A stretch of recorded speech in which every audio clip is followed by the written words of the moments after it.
इतनी रात गए किसका फोन आया होगा? पता नहीं मुझे बेचैनी सी क्यों हो रही है। दाइमा कमरे से बाहर आई। उन्होंने जैसे ही फोन उठाकर सामने से आने वाली आवाज को सुना तो फोन उनके हाथ से नीचे गिर पड़ा। वो कांपती हुई सोफे पर बैठ गई और माथे पर दोनों हाथ रखकर सुबक सबक कर रोने लगी। ऐसा नहीं हो सकता, मालिक और मालकिन तो ठीक ठाक गए थे। ये क्या किया तूने भगवान? कंचन बेबी को मैं कैसे संभालूंगी, कैसे समझाऊंगी उसे? पहाड़ से उन दोनों की गाड़ी स्लिप हो गई थी और मौके पर ही दोनों की मौत हो गई। ये खबर दाइमा कंचन को कैसे सुनाती? दाइमा की रोने की आवाज सुनकर कंचन अपनी आंखें मसलते हुए बाहर दाइमा के पास आ गई। क्या हुआ दाइमा? आप रो क्यों रही हो? बोलो ना, क्या हुआ? कंचन को ये सब बताते हुए दाइमा की जुबान लड़खड़ा रही थी। उन्होंने कंचन को अपने सीने को लगा लिया। अचानक से वो उसे कुछ भी नहीं बता सकती थी, इसलिए उसके माता पिता के शव को जब घर तक लाया गया तब उसे पता लगा कि वो अब इस दुनिया में नहीं रहे। वो रोती हुई दाइमा से जाकर लिपट गई। तभी पीछे से एक औरत ने उसके सर पर हाथ रखा। माता पिता की मौत के बाद चाचा चाची कंचन की देखभाल करने के लिए वहां आ गए थे। दिन गुजरे और धीरे धीरे कंचन के लिए उनका व्यवहार बदलने लगा। हद ही हो गई है।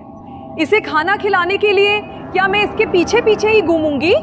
सुबह से रात होने को आई है और इसने एक निवाला भी अपने मुंह में नहीं रखा। लोग क्या कहेंगे? चाची है तो इसे इस तरह रख रही है। तुम लोग समझाते क्यों नहीं हो इसे? मुझे क्या बोझ दे दिया है मेरे सर पर। पारुल, तू भी बैठकर खाना खा ले। मरने दो इसे, अब और सहन नहीं होगा। आप चिंता मत करो मीम साहब, मैं कंचन बेबी को खाना खिला दूंगी। आप पारुल बेबी को खाना खिला दो। मोनिका अपनी बेटी पर तो बहुत प्यार करती थी, लेकिन कंचन के साथ वो बहुत बुरा बर्ताव करती थी। धीरे धीरे कंचन उसकी आंखों में कांटे की तरह चुभने लगी। मैं तो कहती हूँ इस कंचन को ठिकाने लगा देते हैं। इसके मरते ही ये सारी प्रॉपर्टी हमारे नाम हो जाएगी। लेकिन मार तो नहीं सकते ना इसे। इसे मार दिया तो सीधा सीधा शक हमारे ऊपर जाएगा। प्रॉपर्टी तो इससे मैं लेकर रहूंगा। कुछ तो ऐसा करूंगा जिससे सांप भी मर जाए और लाठी भी नहीं टूटे। मोनिका ने कंचन पर हाथ उठाना शुरू कर दिया था, इसलिए दाइमा उसे अब खुद से दूर नहीं करती थी। मैं समझती हूँ कि साहब और मेम साहब के जाने के बाद अब आप ही कंचन बेबी के माता पिता जैसे हैं। उनके ऊपर आपका अधिकार है। छोटा मुंह बड़ी बात बोलूंगी, लेकिन अगर आप उन्हें प्यार नहीं दे सकते तो उनकी जिम्मेदारी मैं ही संभाल लूंगी। आज से वो मेरे साथ ही सो जाएगी। तुम्हारा मतलब ये है कि अब रात को इसके कमरे में इसके साथ तुम सोओगी? अच्छी तरह समझ रही हूं मैं तुम्हारी चालाकी। रात को यही रुकोगी और चोरी करके भाग जाओगी, है ना? बस करो ये नौटंकी। क्या?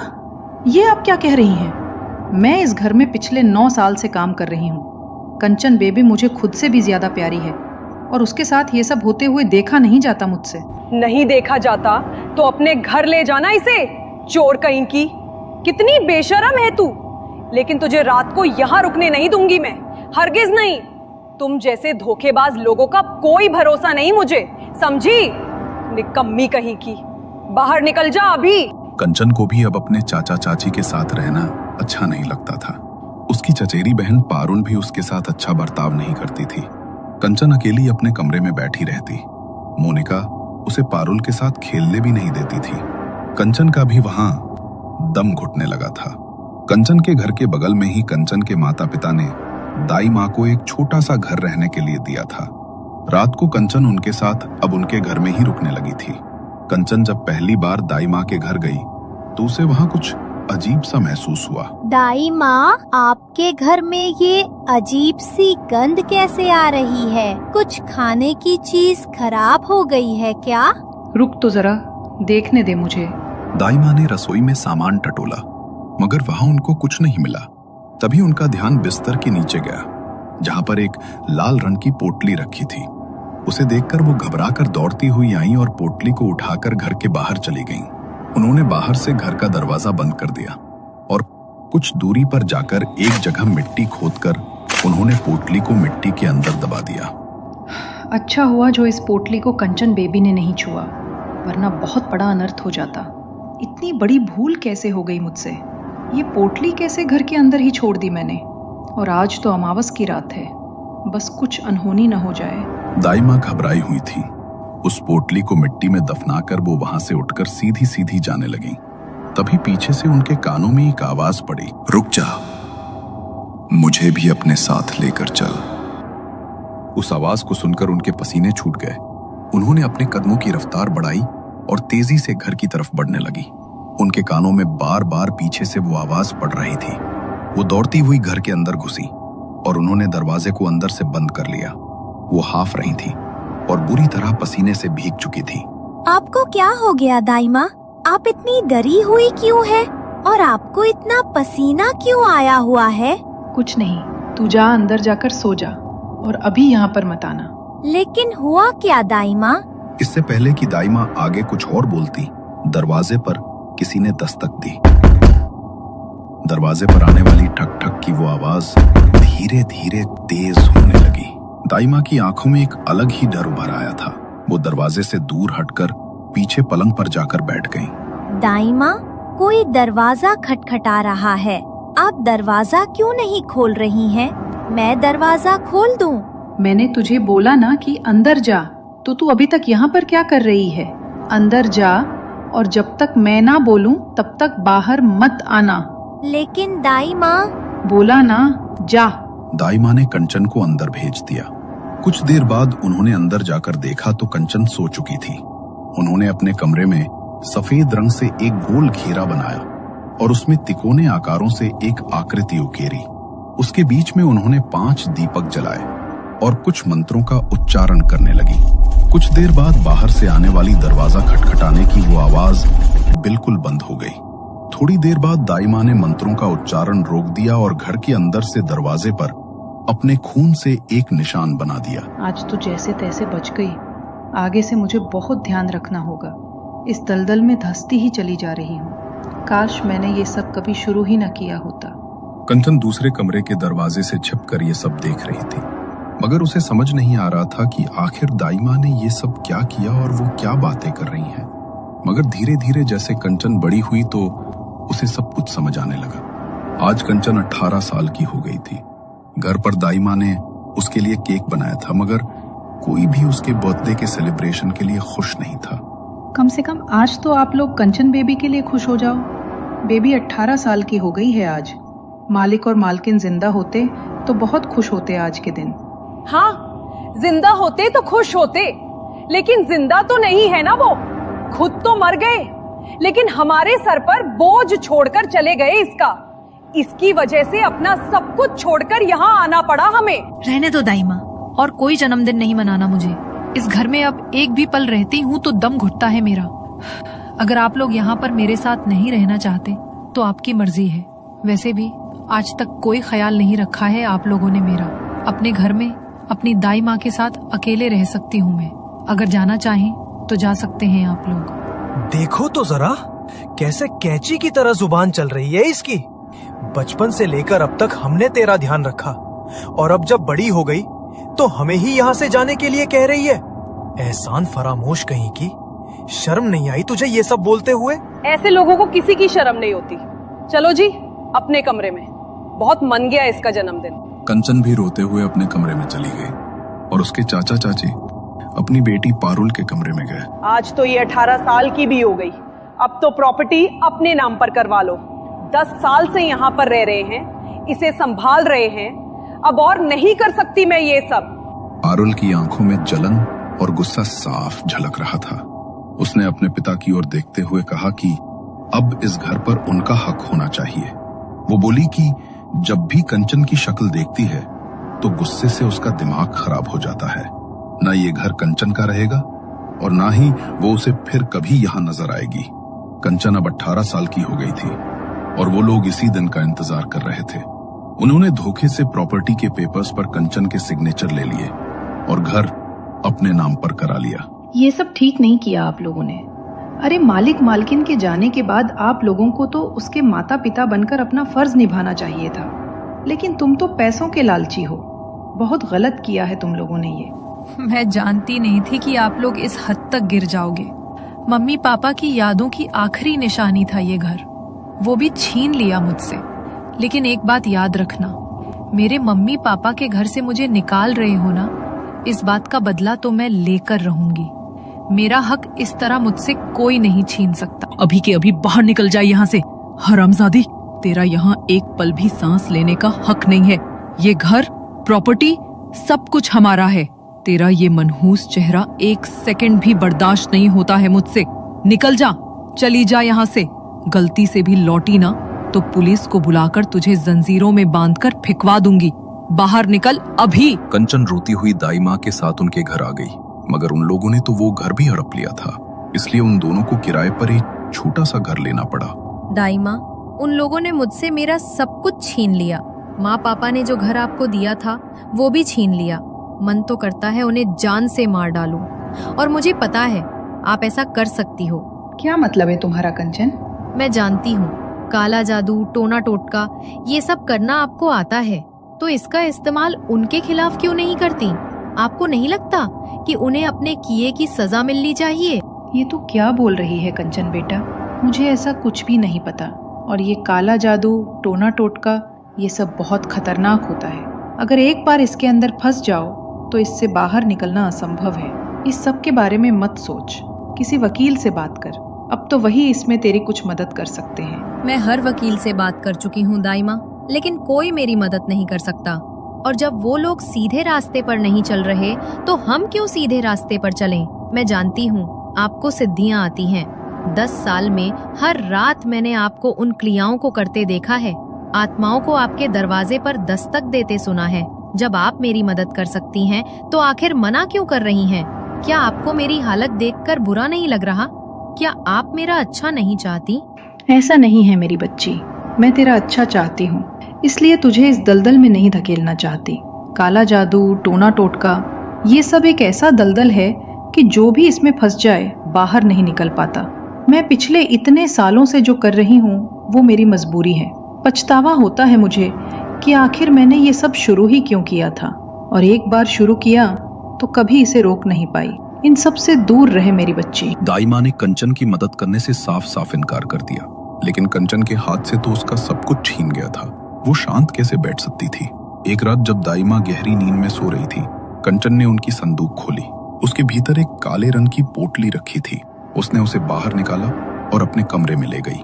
भले ही आप मेरी मदद ना करे दाई माँ, लेकिन मैंने इतने साल आपको देख देख कर वो सब सीख लिया है जो आप मुझे करने से रोकना चाहती हैं। भले ही इसका अंजाम मेरे लिए जो भी हो, लेकिन मेरे साथ जो ये सब हुआ है इसका बदला तो अब मैं लेकर रहूंगी। कंचन के हाथ लग गई है वो काली पोटली जिसे दाई माँ सालों से छिपा कर रखती थी।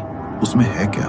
दाई माँ मना करती रही, रोकती रही, पर अब कंचन का दर्द, उसकी बदले की आग उसे उसी रास्ते पर ले जा रहा है जहां से कोई वापस नहीं आता।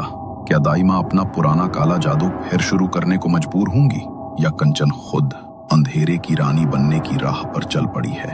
और सबसे बड़ा सवाल, कंचन का पहला निशाना कौन होगा?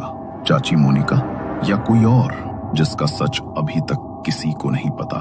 जानने के लिए देखिए कंचना पार्ट 2, जहां बदला काले मंत्रों में बदलने वाला है।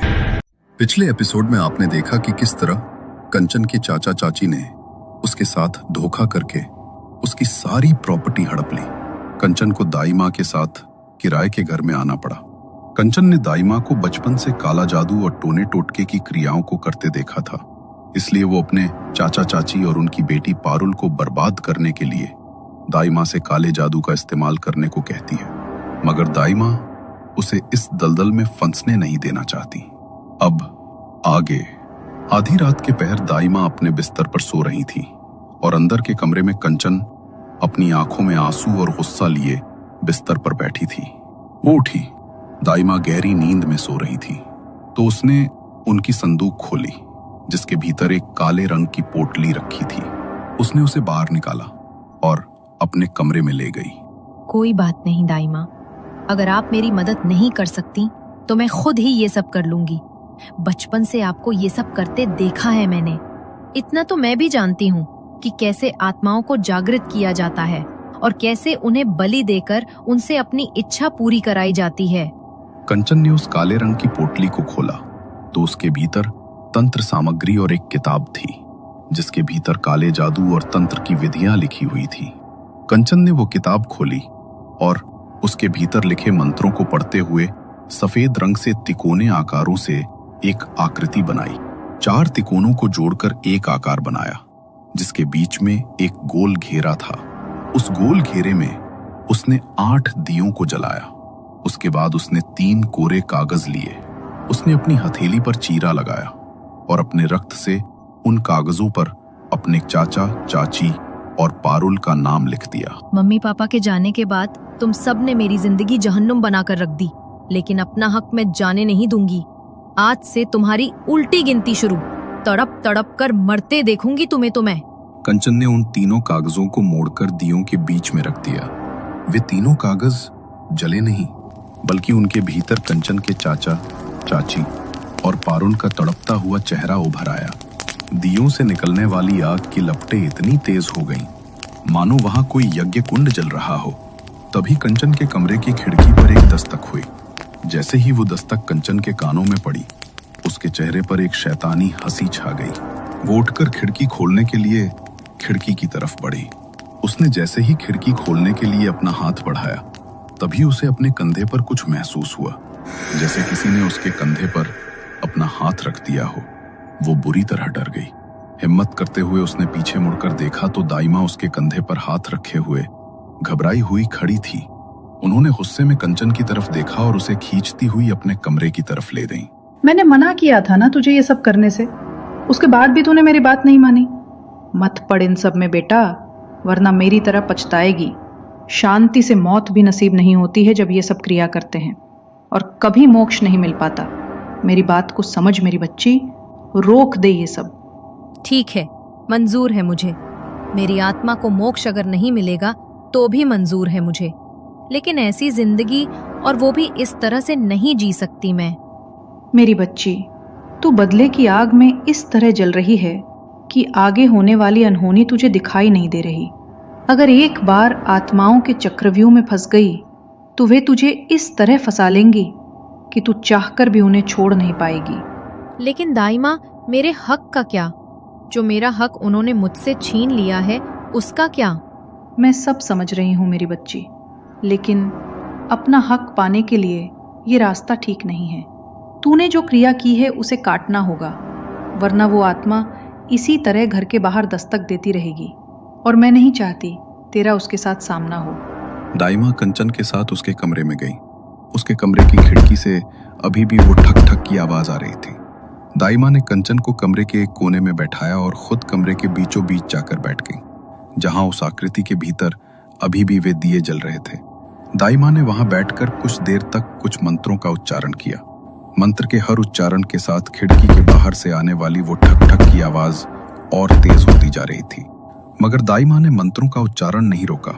कुछ ही देर बाद एक एक करके वे दिए अपने आप बुझ गए और खिड़की के बाहर से आने वाली वो ठक ठक की आवाज भी तुरंत बंद हो गई। दाइमा ने चैन की सांस ली और एक मिट्टी के बड़े से कसूरे के अंदर कपूर और लोबान का धुआं कर दिया। वो धुआं घर के हर कोने में फैल गया।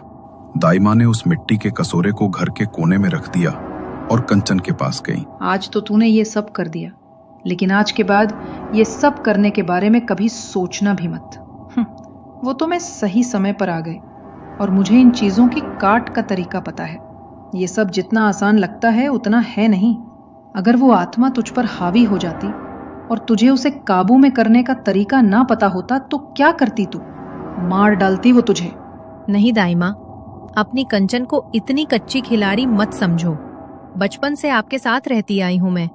किसी भी शक्ति को जागृत करने से पहले खुद की सुरक्षा कैसे की जाती है अच्छी तरह जानती हूँ, और किस शक्ति की काट क्या है ये भी बखूबी जानती हूँ मैं। मुझे अब सचमुच समझ नहीं आ रहा कि कैसे समझाऊं तुझे। तू बहुत बड़ी मुसीबत में फंसेगी और उस दिन तुझे बचाने के लिए शायद मैं भी यहाँ नहीं रहूंगी। अभी भी वक्त है बेटा, संभल जा, वरना कोई तुझे नहीं संभल पाएगा। दाइमा ने वहां फैली सारी तंत्र सामग्री उठाई और उसे उसी काले रंग के झोले में डाल दिया। फिर वो झोला लेकर अपने कमरे में चली गईं। दरवाजा अंदर से बंद किया और झोले को अलमारी में ताला लगाकर छिपा दिया। अगले दिन जब दाई माँ सामान लेने बाहर गईं, तो कंचन ने पूरा घर टटोल डाला, मगर झोला कहीं नहीं मिला। मुझे पता है दाई माँ ने जानबूझकर छिपाया है लेकिन मैं भी इतनी आसानी से हार नहीं मानूंगी। कंचन ने कमरे को अच्छी तरह ठीक किया ताकि दाई माँ को शक ना हो कि कंचन में उनके कमरे में वो काली पोटली ढूंढने की कोशिश की थी। कंचन ने पूरे दिन दाई माँ से इस बारे में कोई बात नहीं की, तो दाई माँ को लगा शायद कंचन उनकी बात समझ गई है। रात को कंचन दाई माँ के लिए चाय बनाकर लाई और उनके साथ बैठ गई। मैं आपके लिए चाय बनाकर लाई हूँ दाई माँ। आपकी बात समझ गई हूँ मैं कि मुझे ऐसा नहीं करना चाहिए। जो मेरी किस्मत में लिखा होगा वो मुझे मिल ही जाएगा। आप चाय पी लीजिए, आपका गला ठीक हो जाएगा। दाई माँ ने चाय पीने के लिए चाय का कप उठाया और उन्होंने जैसे ही एक घूंट चाय पी तो कंचन के चेहरे पर एक अजीब सी मुस्कान छा गई। चाय पीते ही दाई माँ बहुत गहरी नींद में सो गई। माफ करना दाई माँ, मुझे आपकी चाय में नींद की दवाई मिलानी पड़ी। मेरे पास इसके सिवा कोई चारा नहीं था। आज रात मुझे अपनी क्रिया पूरी करनी ही होगी। मैं अब उन लोगों को बर्बाद करने के लिए और इंतजार नहीं कर सकती। कंचन ने अपनी अलमारी से अपना बैग लिया और दुपट्टा ओढ़कर घर से निकल पड़ी। चलते चलते वो एक खंडहर नुमा रास्ते पर पहुंची जहां पर एक खाली घर था। घर की हालत देखकर लग रहा था जैसे सदियों से वहां पर कोई रहने नहीं आया है। सालों पुराना घर, और कहा जाता है कि ऐसी जगह पर भूत प्रेतों का वास होता है। बंद और खाली जगह को आत्माएं अपने वास के लिए टटोलती हैं। कंचन इन चीजों से अवगत नहीं थी। उसने उस खंडहर पड़े घर के बीचों बीच सफेद रंग से 4 त्रिकोणों को जोड़कर वही आकृति बनाई। उसने वहां पर 8 दिए जलाए और कुछ मंत्रों को बोलना शुरू किया। मंत्र बोलते हुए उसने अपने रक्त की बूंदें उन जलते हुए दियों के अंदर टपकाई और अपने चाचा चाची और पायल की तस्वीरों पर अपने खून से टीका कर वहां पर रख दिया। वो मंत्रों को बोलते हुए अपने हाथ पर चीरा लगाती हुई अपनी रक्त की बूंद को बार बार उन दियों और उनकी तस्वीरों पर टपकाती रही। तभी कुछ देर बाद वहां का तापमान अचानक बदलने लगा। जो मौसम अभी तक सामान्य था अचानक से सर्द हो गया। कंचन को इतनी ठंड लगने लगी कि ठंड से उसके दांत किटकिटाने लगे।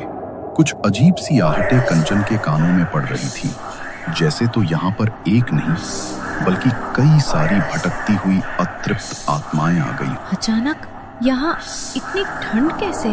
कोई एक आत्मा यहाँ पर आती तो तापमान इतना ज्यादा नहीं बदलता। कुछ गलत हो रहा है, बहुत गलत। कंचन ने वहां पर एक और मिट्टी का दिया जलाया और उसके भीतर अपना रक्त टपकाकर कुछ अलग मंत्रों का उच्चारण किया। धीरे धीरे वहां का तापमान सामान्य होने लगा। कंचन का शरीर भी धीरे धीरे हल्का हो गया। उसने वहां से सारी सामग्री उठाई और एक काले कपड़े में लपेटकर उसे अपने बैग के अंदर रख लिया। अपना बैग लेकर वो अपने घर वापस आ गई और बैग को अपनी अलमारी के अंदर रख दिया। उसने नहाकर कपड़े बदले और सोने के लिए अपने बिस्तर पर आ गई। मगर जैसे ही उसने सोने के लिए आंखें बंद की, उसे लगा कि उसके पीछे कोई है जो उसके बालों को सहला रहा है। उसने हिम्मत करके अपने बालों में हाथ फेरा तो उसे लगा जैसे उसका हाथ किसी की उंगलियों से टकराया। वो बुरी तरह घबरा गई। उसका शरीर पसीने से भीग चुका था। उसने हिम्मत जुटाई और आंखें खोली। डरते डरते उसने पीछे मुड़कर देखा तो उसे लगा कि कोई परछाई अभी अभी उसके सामने से गायब हो गई। किसी को अपने सामने ना पाकर कंचन थोड़ी शांत हुई। वो दूसरी तरफ करवट लेने के लिए मुड़ी ही थी कि तभी उसका ध्यान बिस्तर के सामने रखी अलमारी पर गया। अलमारी के ऊपर एक बड़ी सी परछाई बैठी हुई नजर आई जो अपने पैरों को लगातार अलमारी पर मार रही थी और उसकी आवाज ठक ठक करके पूरे कमरे में गूंज रही थी। अपनी आंखों के सामने ये नजारा देखकर कंचन के रोंगटे खड़े हो गए। मगर जैसे ही उसने आंखें झपकाईं, वो काली परछाई अलमारी से गायब हो चुकी थी। इससे पहले कि कंचन कुछ समझ पाती, अगली आंख झपकाते ही वो परछाई डर के मारे कंचन की चीख निकल गई और वो वहीं बेहोश होकर गिर पड़ी। अगली सुबह उसके कानों में दाई माँ की आवाज पड़ी। उनकी आवाज से उसकी आंख खुली। दाई माँ बहुत घबराई हुई थी और घबराते हुए कंचन की ओर देख रही थी। मेरी बात नहीं मानी ना तूने? तुझे क्या लगता है कल रात जो किया मुझे कुछ पता नहीं चलेगा? जानती भी है कितनी आत्माएं, कितनी भटकती हुई आत्माएं तू अपने साथ ले आई है। बहुत बड़ी गलती कर दी तूने बेटी, बहुत बड़ी। मैंने कितनी कोशिश की थी तुझे बचाने की, इनसे दूर रखने की। अब बस यही दुआ है ये तेरे पीछे ना आए, नहीं तो कोई नहीं बचा पाएगा तुझे, कोई नहीं। दाई की ये बातें सुनकर अचानक कंचन की आंखें खुली तो उसे समझ आया कि वह सपना देख रही थी। वह उठी और कल रात के बारे में बात करने के लिए दाई माँ के कमरे की तरफ गई तो उसमें देखा कि दाई माँ अभी तक सो रही हैं। उसे कुछ अजीब लगा क्योंकि दाई माँ कभी इतनी देर तक नहीं सोती थी, मगर तभी उसे याद आया कि रात को उसने ही दाई माँ को नींद की दवाई दी थी। शायद इसीलिए वो अभी तक सो रही हैं। इसलिए वो उन्हें उठाने के लिए उनके पास गई। दाई माँ उठो ना, सुबह के 8 बज गए हैं दाई माँ। मुझे कॉलेज भी जाना है और उसके बाद उस पार्ट टाइम जॉब के लिए इंटरव्यू भी अटेंड करना है। जल्दी उठो, मेरे लिए कुछ अच्छा सा नाश्ता बना दो ना। दाई माँ, लगता है दवाई का असर कुछ ज्यादा ही हो गया। सिर्फ आवाज देने से तो आप उठने वाली नहीं। उठो ना दाई माँ, प्लीज। कंचन ने दाई माँ को उठाने के लिए उन्हें सहलाया, मगर दाई माँ के भीतर कोई हलचल नहीं हो रही थी। तभी कंचन का ध्यान उनके चेहरे पर पड़ा, जो पूरी तरह काला पड़ चुका था और सांसें रुक चुकी थी। कंचन इस बात को बर्दाश्त नहीं कर पा रही थी कि दाई माँ अब इस दुनिया को छोड़कर जा चुकी है। कंचन ने अपना सिर पकड़ लिया और सिसकियां भरते हुए रोती हुई जमीन पर बैठ गई। तभी उसे वो सपना याद आया जिसमें उसे दाई माँ नजर आई थी। इसका मतलब वो सपना नहीं था। दाई माँ ने मुझे बचाने के लिए बहुत कोशिश की, मगर वो आत्माएं उन्हीं पर हावी हो गई होगी। मेरी वजह से दाई माँ की जान चली गई और वो पोटली, जरूर दाई माँ ने उसे छेड़ा होगा, वरना वो आत्मा उनके पास जाती ही नहीं। कंचन ने अपने कमरे में जाकर देखा तो वहां पर वो पोटली नहीं थी। कंचन का रो रो कर बुरा हाल हो चुका था। उसने हिम्मत जुटाते हुए पड़ोस के कुछ लोगों के साथ दाई माँ का अंतिम संस्कार किया। रात को वो घर पर अकेली थी और दाई माँ को याद करते हुए उनकी तस्वीर देखकर रो रही थी। तभी वहां पर उसके चाचा, चाची और पारुल आए। उन्हें वहां देखकर कंचन का खून खौल उठा। आप लोगों की हिम्मत भी कैसे हुई यहाँ आने की? यहाँ आने से पहले शर्म नहीं आई आप लोगों को? चले जाइए यहाँ से, वरना मेरी दाई माँ की आत्मा को मुक्ति भी नहीं मिलेगी। कहा था ना मैंने, मत आओ यहाँ पर। ये लड़की तो बचपन से ही ऐसी है, पहले अपने माँ बाप को खा दी और अब दाई माँ भी चल बसी। इस मनहूस को देखने के लिए ही ना जाने क्यों आए हैं हम। निकल जाओ आप लोग यहाँ से, इससे पहले मैं कुछ भी गलत करूं। निकल जाओ यहाँ से। कंचन ने उन्हें बुरा भला कहकर वहां से निकाल दिया, मगर उसकी आंखों के आंसू रुकने का नाम नहीं ले रहे थे। उसकी आंखों में दाई माँ के खोने का दुख और उसके साथ साथ एक गुस्सा भी था जो किसी को भी बर्बाद कर सकता था। मेरे पास खोने के लिए कुछ भी नहीं है, लेकिन इन लोगों के पास खोने के लिए सब कुछ है। तीनों को एक एक करके तड़पा तड़पा कर मारूंगी। क्या कंचन अपना बदला लेने में सफल होगी या फिर से कोई अनहोनी होगी? जानने के लिए देखिए अगला एपिसोड।